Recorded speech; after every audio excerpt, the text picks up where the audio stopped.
ಇಂದು ಚಂದ್ರಗ್ರಹಣ ಹಿನ್ನೆಲೆಯಲ್ಲಿ ಮೈಸೂರಿನ ಜಿಲ್ಲಾದ್ಯಂತ ಇರುವ ದೇವಾಲಯಗಳಲ್ಲಿ ಈಗಾಗಲೇ ಬೆಳಗ್ಗೆಯಿಂದಲೂ ಕೂಡ ವಿಶೇಷ ಪೂಜೆಗಳು ದೇವರಿಗೆ ನಡೀತಾ ಇರುವಂತದ್ದು. ಇನ್ನು ಮೈಸೂರಿನ ಚಾಮುಂಡಿ ಬೆಟ್ಟದಲ್ಲಿ ಬೆಳಗ್ಗೆಯಿಂದಲೂ ಕೂಡ ಪೂಜೆ ಪುನಸ್ಕಾರಗಳು ನಡೀತಾ ಇದೆ.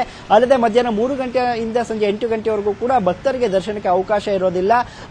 ಗ್ರಹಣ ನಂತರದಲ್ಲಿ ಶುದ್ಧೀಕರಣವಾದ ಬಳಿಕ ದರ್ಶನಕ್ಕೆ ಅಂದ್ರೆ 1 ಗಂಟೆಯ ದರ್ಶನಕ್ಕೆ ಅವಕಾಶವನ್ನ ಕಲ್ಪಿಸಲಾಗಿರುವಂತದ್ದು. ಇನ್ನು ಗ್ರಹಣ ಸಮಯದಲ್ಲಿ ಯಾರಿಗೂ ಕೂಡ ಅವಕಾಶವನ್ನ ಕಲ್ಪಿಸಲಾಗಿಲ್ಲ. ಇನ್ನು ಮೈಸೂರಿನ ಪ್ರಮುಖವಾದ ದೇವಸ್ಥಾನ ಅಂತ ಹೇಳಿದ್ರೆ ಅದು ನಂಜನಗೂಡು. ಅಲ್ಲೂ ಸಹ ಗ್ರಹಣ ಸಮಯದಲ್ಲಿ ವಿಶೇಷವಾದ ಪೂಜೆ ಪುನಸ್ಕಾರಗಳನ್ನ ದೇವರಿಗೆ ಮಾಡಲಾಗುತ್ತೆ.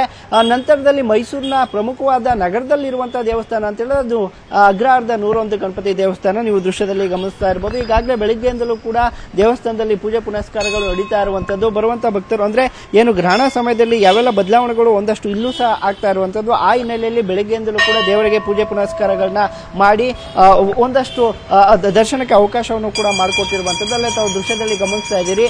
ಮೈಸೂರಿನ ಅಗ್ರಹಾರದಲ್ಲಿರುವಂತಹ ಈ 101 ಗಣಪತಿಯ ದೇವಸ್ಥಾನದ ವಿಶೇಷ ಅಂತ ಹೇಳಿದ್ರೆ ಭಕ್ತರ ಆಸೆಗಳು ಇಷ್ಟಾರ್ಥಗಳು ಈಡೇರುತ್ತೆ ಅನ್ನುವಂತ ನಿಟ್ಟಿನಲ್ಲಿ ಅನೇಕರು ಬಂದು ಇಲ್ಲಿ ಪೂಜೆ ಪುನಸ್ಕಾರಗಳನ್ನ ಮಾಡುವಂತದ್ದು. ಇಂದು ಗ್ರಹಣ ಹಿನ್ನೆಲೆ ಈಗಾಗಲೇ ದರ್ಬೆಯನ್ನ ಇಟ್ಟು ಹೂವನ್ನ ಅಲಂಕಾರ ಮಾಡಿ ದೇವರಿಗೆ ವಿಶೇಷ ಪೂಜೆಯನ್ನ ಸಲ್ಲಿಸಿರುವಂತದ್ದು. ಇನ್ನು ಈ ದೇವಸ್ಥಾನದಲ್ಲಿ ಯಾವೆಲ್ಲ ಬದಲಾವಣೆಗಳಾಗುತ್ತೆ ಅನ್ನೋ ಬಗ್ಗೆ ಮಾತನಾಡ್ಲಿಕ್ಕೆ ಇಲ್ಲಿನ ಅರ್ಚಕರು ನನ್ನ ಜೊತೆ ಇದ್ದಾರೆ. ನಾನು ಅವ್ರು ಮಾತಾಡ್ತೀನಿ.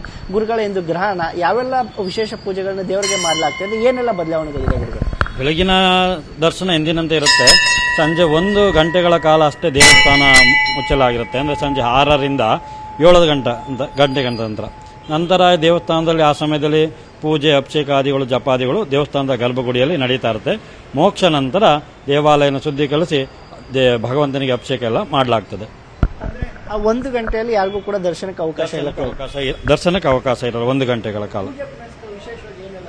ಪೂಜೆ ಅಂದರೆ ಸ್ವಾಮಿಗೆ ರುದ್ರಾಭಿಷೇಕ ಪಂಚಾಮೃತಾಭಿಷೇಕ ಜಪಾದಿಗಳನ್ನು ಮಾಡ್ತೀವಿ.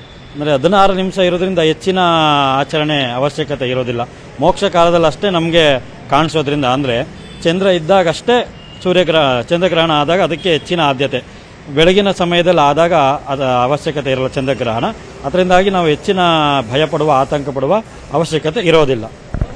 ಜನರಲ್ಲಿ ಆತಂಕ ಇರುವಂತದ್ದು ಗುರುಗಳೇ ಅಂತಂದ್ರೆ ಚಂದ್ರಗ್ರಹಣ ಯಾವ ತರ ಆಚರಣೆ ಮಾಡಬೇಕು, ಏನ್ ಮಾಡಬೇಕು ಅಂತ ಅವ್ರಿಗೆಲ್ಲ ಏನು ಹೇಳಿ? ಈ ಸಂದರ್ಭದಲ್ಲಿ ನಾವು ಹೇಳೋದಂದ್ರೆ ಬೆಳಗಿನ ಸಂದರ್ಭದಲ್ಲಿ ಚಂದ್ರಗ್ರಹಣ, ರಾತ್ರಿಯ ಸಂದರ್ಭದಲ್ಲಿ ಸೂರ್ಯಗ್ರಹಣ ನಡೆದಾಗ ಹೆಚ್ಚಿನ ಆತಂಕ ಪಡುವ ಅವಶ್ಯಕತೆ ಇಲ್ಲ. ಅಂದರೆ 1 ಗಂಟೆಗಿಂತ ಕಡಿಮೆ ಗ್ರಹಣ ಇದ್ದಾಗ ಅಂದರೆ ಈಗ 16 ನಿಮಿಷ ನಮಗೆ ಕಾಣಿಸೋದ್ರಿಂದ ಅದನ್ನು ಆತಂಕ ಪಡುವ ಅವಶ್ಯಕತೆ ಇಲ್ಲ. ಎಂದಿನಂತೆ ಜೀವನ ನಡೆಯುತ್ತದೆ. ಅಂದರೆ ಮೋಕ್ಷ ಕಾಲದಲ್ಲಿ ಸ್ನಾನಾದಿಗಳನ್ನು ಮಾಡಿ ದೇವರ ದರ್ಶನಗಳನ್ನು ಮಾಡಿದ್ರೆ ಸಾಕು. ಅಂದ್ರೆ ಯಾರು ಕೂಡ ಭಯ ಪಡುವ ಅವಶ್ಯಕತೆ ಇಲ್ಲ. ಮೋಕ್ಷ ಅಂದ್ರೆ ಗ್ರಹಣದ ಮೋಕ್ಷ ಸಮಯದಲ್ಲಿ ಪ್ರತಿನಿತ್ಯ ಎಂದಿನಂತೆ ಪೂಜೆ ಪುನಸ್ಕಾರನ ದೇವರುಗಳಿಗೆ ನಾವು ಮಾಡ್ತೇವೆ. ನೀವು ಅಷ್ಟೇ ಮನೆಯಲ್ಲಿ ಸ್ನಾನ ಪೂಜೆಗಳನ್ನ ದೇವರ ಹೆಸರಿನಲ್ಲಿ ಮಾಡಿ ಅನ್ನುವಂಥದ್ದು ಇಲ್ಲಿನ ಅರ್ಚಕರ ಮಾತುಗಳು. ಕ್ಯಾಮರಾ ಪರ್ಸನ್ ರಾಹುಲ್ ಜೊತೆ ಆನಂದ್ KS ನ್ಯೂಸ್ 18 ಮೈಸೂರು. ನಿರ್ಭೀತ, ನಿಷ್ಪಕ್ಷಪಾತ, ವಿಶ್ವಾಸಾರ್ಹ ಸುದ್ದಿಗಳಿಗೆ ಮತ್ತೊಂದು ಹೆಸರಾಗಿರೋ ನ್ಯೂಸ್ 18 ಕನ್ನಡ ಈಗ ಆಪ್ನಲ್ಲೂ ಲಭ್ಯ ಇದೆ. ದಯವಿಟ್ಟು ಇಲ್ಲಿರೋ QR ಕೋಡ್ ಅನ್ನ ಸ್ಕ್ಯಾನ್ ಮಾಡಿಕೊಂಡು ಆಪ್ ಡೌನ್ಲೋಡ್ ಮಾಡೋದಕ್ಕೆ ಮರಿಬೇಡಿ. ನಿಮ್ಮ ಬೆಂಬಲ ಹೀಗೆ ಸದಾ ನಮ್ಮೊಂದಿಗಿರಲಿ. ಧನ್ಯವಾದ.